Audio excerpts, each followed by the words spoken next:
তারেক রহমান প্রধানমন্ত্রী হওয়ার পর ভারত বাংলাদেশ সম্পর্ক কীরকম হতে চলেছে, তার সামনের চ্যালেঞ্জগুলোই বা কী, ভারতের প্রত্যাশাই বা কী? ভারত সরকার এটাকে ওয়েলকাম করেছে, ওরাও একটা মানে হাত বাড়িয়েছে। তো এই আউটরিচ থেকে দুদিক থেকে আউটরিচ হয়ে একটা মানে নিশ্চয়ই একটা সমঝোতা নিশ্চয়ই হয়েছে যে আমরা মানে রিলেশনশিপটাকে নর্মালাইজ করতে হবে। আর আমরা অলরেডি আউটকামস দেখছি, ভিসা নর্মাল হয়ে যাচ্ছে, আরও অনেক কিছু নর্মাল হয়ে যাবে মনে হচ্ছে তাড়াতাড়ি।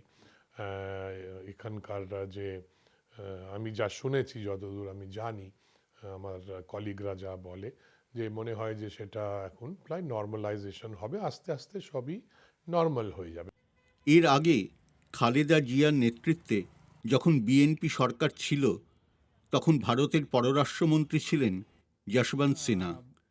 তিনি মনে করেন ভারত ও বাংলাদেশ দুজনের সামনেই সম্পর্ক ভালো করার একটা সুযোগ এসে গেছে। He is come back with a massive mandate. That is a mandate which should be respected not only in Bangladesh but also in India and elsewhere. Our relationship with Bangladesh has recently gone up and down, but this I will take this as an opportunity for India and Bangladesh to repair whatever unevenness has crept in our relationship. শুরুটা ভালো হয়েছে, কিন্তু তাই দেখে এখনই উচ্ছ্বসিত হতে চাইছেন না অনেকে, কারণ অনেকটা পথ পাড়ি দিতে হবে, অনেক সমস্যার সমাধান করতে হবে। বেশি এক্সপেকটেশন রাখাটাও ঠিক না যে আমরা বিরাট কিছু করে ফেললাম এরকম।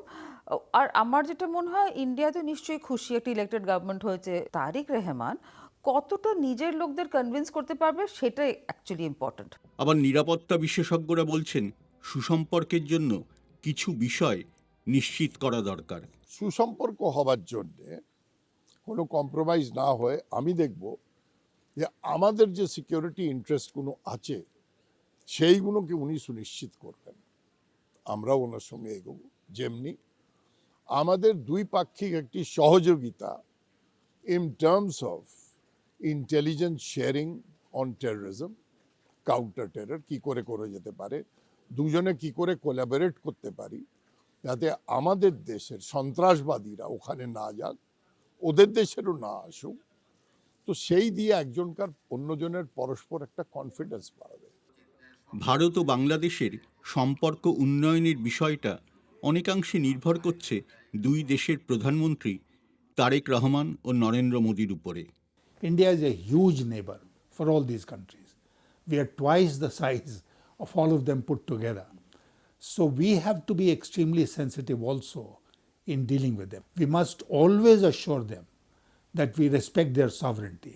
তারেক রহমান 17 বছর বাইরে থেকেছেন, ওনার একটা যে অভিজ্ঞতা তখনকার, তিনি সেখান থেকে নিশ্চয়ই কিছু মানে মানে মনে করেছেন যে এরকমভাবে কিভাবে নতুন করে কিছু করা যায়।